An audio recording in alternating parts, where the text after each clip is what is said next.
Please welcome to the stage 2023 Right Livelihood Laureates, Dr. Eunice, Brookman, Amissah.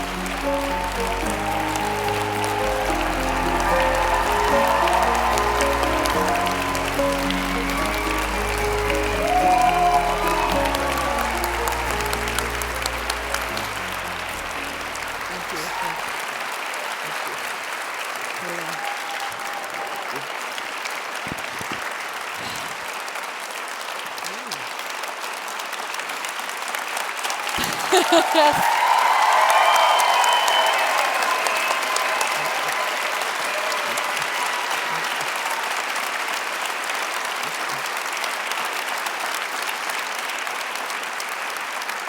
Dr. Brookman and Amissah, thank you for being here with us tonight. What does this award mean to you and receiving this now? Well, I'm speechless now. I deem it a great honor for the work that I did with others to improve access to safe abortion for women, recognized in this way by the Right Livelihood Foundation. I hope, indeed, believe that this recognition and public recognition of unsafe abortion will lead the world to come together to do something about a totally preventable cause of the death of women. Definitely. We all have to do what we can. With the global backlash on women's rights, definitely we all have to fight for women's rights. Now we're looking forward to hear your words this evening. The stage is yours. Thank you.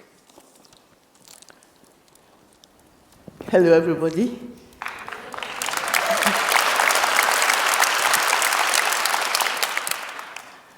I must say I greatly appreciate Right Livelihood's resolve to bring the usually unrecognized and taboo subject of unsafe abortions out on the world stage with this award.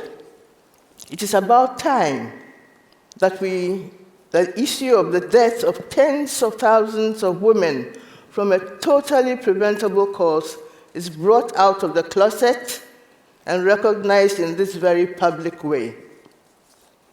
When over 2 decades ago, I was invited to join IPAS, the international NGO working globally to bring reproductive justice for women and to reduce preventable maternal deaths from unsafe abortions, I opted for a 2-year contract and moved from Ghana to set up an office in Nairobi, Kenya.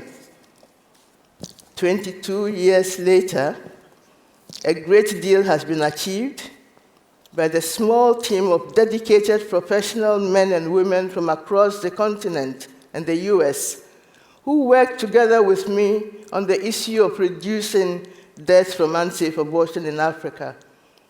I recognize all their efforts to expand access to quality safe abortion care, and I raise this award to them also. The strategy to work at the regional level with the African Union and its agencies, with elected politicians, the women's movement, and a wide range of strategically selected groups as partners, as well as individual regional champions, worked very well. We achieved great successes in the adoption of regional-wide policies and agreements that could then percolate to the country level and give a boost to country-level advocacy. The requirements for making deaths from unsafe abortions a thing of the past are all well known.